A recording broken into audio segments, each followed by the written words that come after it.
Hey, I just wanted to share like a low point in my divorce story. My divorce was a while back at this point, so I've recovered from it significantly. I'm remarried and happily remarried after my divorce. I had sworn I would never get married again, and I think a lot of people tell themselves that after they go through a horrific divorce.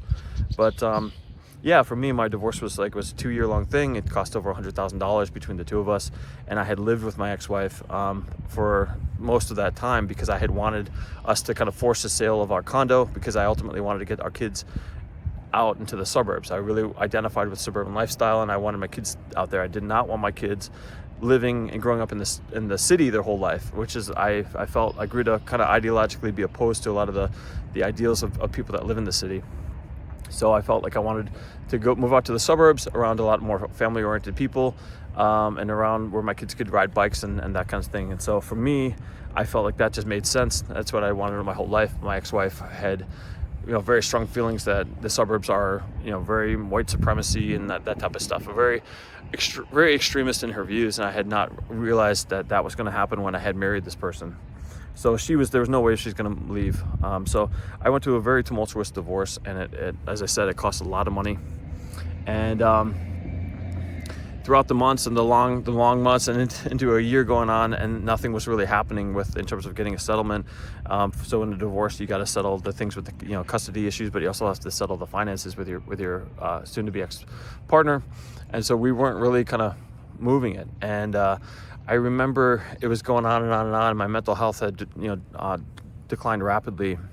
So the low point that I wanted to discuss actually came from a surprising source. So when my biggest piece of advice is anybody going through a divorce is to expand your support network. So, connect with if you're a woman, connect with other women, make sure that those women are positive and they're not man haters.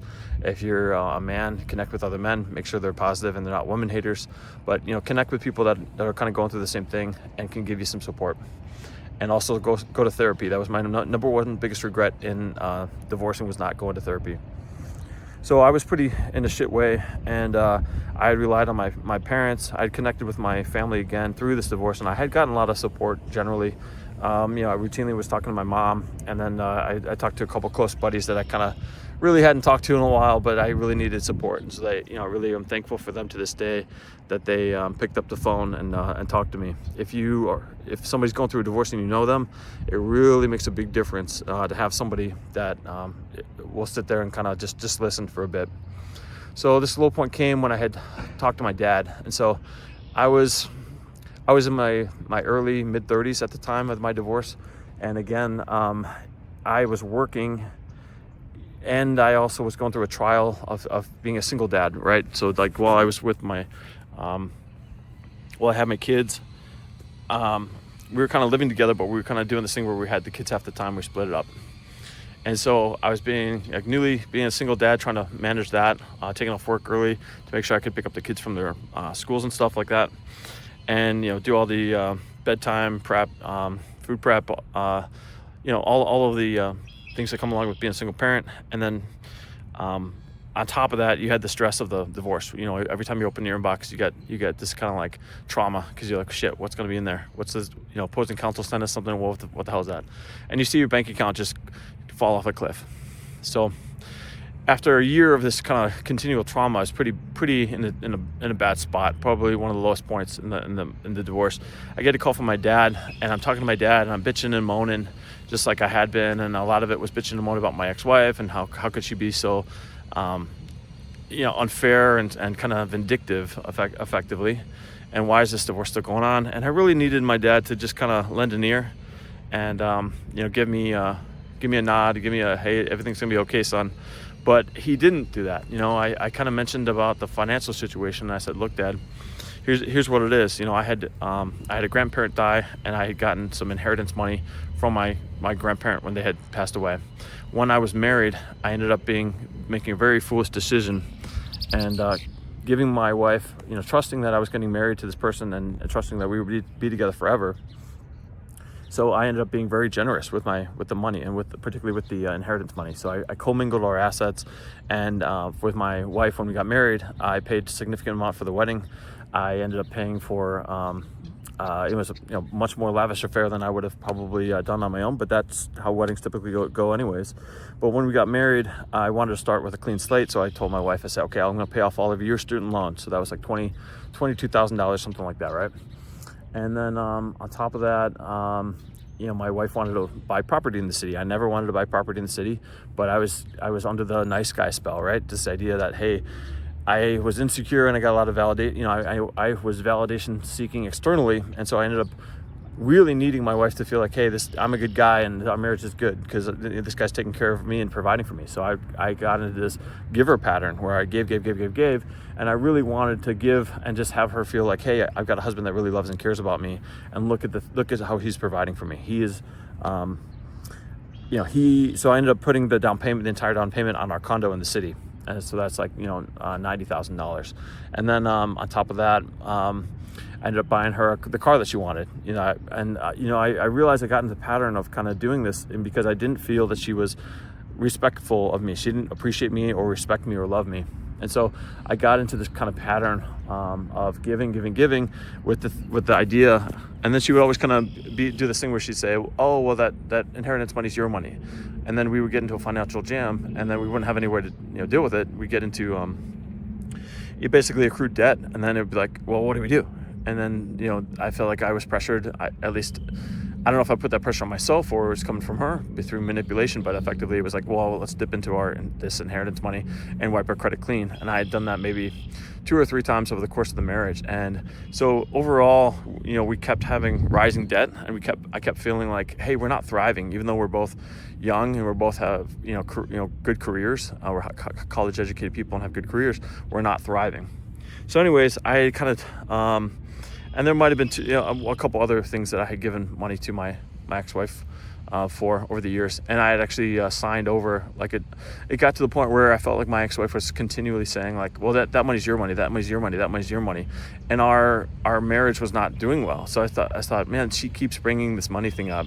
If this money thing is going to be such a big deal, then fine, I'm going to prove to her that it's not just my money, it's our money. And so I made the very grievous mistake of signing one of my inheritance accounts into our joint name.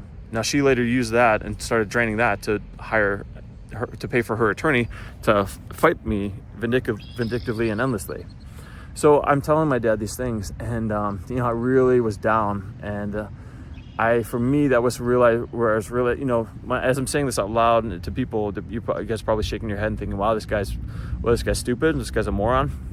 And that's the thing, when you're in a marriage, it can look so clearly from the outside that something's wrong. So I look back on that, and at the time it was dawning on me that I had been financially abused and financially manipulated throughout the marriage, and that I had allowed myself into that situation. And so I'm telling my dad these things, and I really wanted him to give me some encouragement and help me in that moment, but he didn't. He said, he shook his head and said, Daniel, there are just some things you don't do. And, I felt my dad's disappointment in me in that moment. And that was really hard as a grown man. I was like I said, I was in my early 30s, mid 30s. And so that was at a very low point in my life. And I felt like, man, my dad came along and he kicked me while I was down. And the hardest part about it was that he wasn't wrong. And so I think sometimes in life when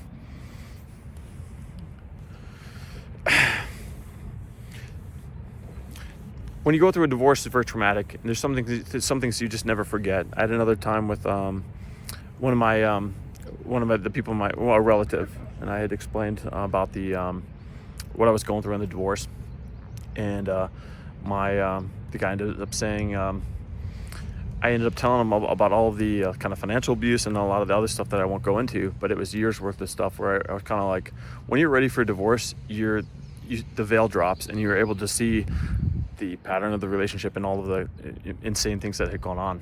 And so I was opening up to this relative, and I said, hey, look, these are all the things, and this is insane. Like there's no loyalty, no respect, no faithfulness to me, in this marriage whatsoever. And my relative was like, yeah, but I just, I've seen guys get divorced before and they never get to see their kids, and I just think you're making a big mistake. And so, again, it was just like, I had been through a horrific divorce, horrific marriage, where it had gone cold for years, especially after the kids were on the scene. After the kids were on the scene, it was basically done, and that's where my ex-wife had basically been avoidant to the point of quiet quitting the marriage, and then I was just kind of stupidly in the marriage for another 3 years before I kind of woke up and realized, wow, this person left the marriage a long time ago, and how stupid was I to kind of hang in here thinking that we would kind of bounce back.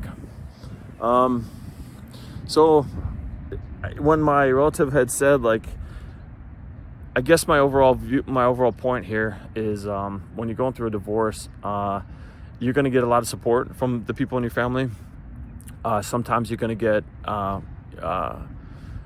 knee-jerk reactions, or you're going to get kind of hot takes on stuff, and that's going to be very difficult because it can come across as people being very critical of you. I felt that my dad was very critical of me at a time where I felt like I needed empathy and compassion. And but at the end of the day, my dad, I think men are a little bit blunter and men are a little bit less compassionate, and I think that that's actually a great thing about men. I do wish my dad had treated that situation differently. I do.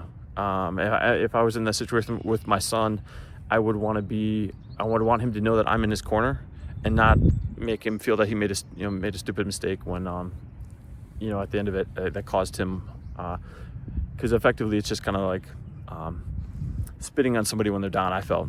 Anyways, but at the end of the day, I think that men are really good at just kind of calling things for what they are, rather than kind of sugarcoating it and just focusing on the emotion of it. So I do appreciate my dad's hot take, and at the end of the day. And the last thing I'll say is, when I had gotten a divorce, and it was kind of more finalized, my dad effectively kind of cued me into the fact that I was weak and that I had allowed myself to be manipulated by my ex-wife. And that really hurt, and that was kind of connecting, and the fact that I had allowed myself to be abused financially in the way that I had was really sinking in, and the fact that I was still in the divorce and I couldn't escape. You don't have an eject button on a divorce. I fought hard to be in my kids' lives, and I'm proud of that, and I fought hard for the financial piece too, and still got screwed, because men typically get screwed in that situation, and that's just how it is. But yeah, I was starting to realize, yeah, I was weak, and I think my ex-wife reviled me because I was weak, and I've come to the conclusion that the world is not kind to weakness in men, because women want a man that is confident in themselves, and women want a man that is strong, is going to provide them with emotional security, compassion, physical security, and financial security as well. And so weak men aren't able to provide security for women, so they end up, if a woman finds that her man is weak, she will effectively turn on him and be disgusted by his very being.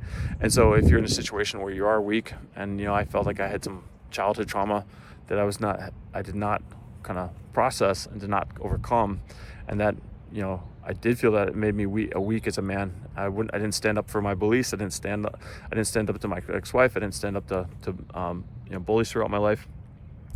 And so effectively, when a woman realizes, oh, you're with a weak man, they ultimately come to disrespect you and detest you.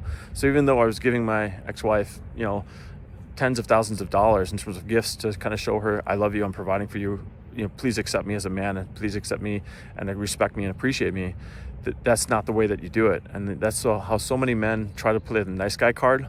And you say, okay, well, I'm a nice guy, I'm giving you all these things. Don't you love me? Don't you respect me? That's not how it works.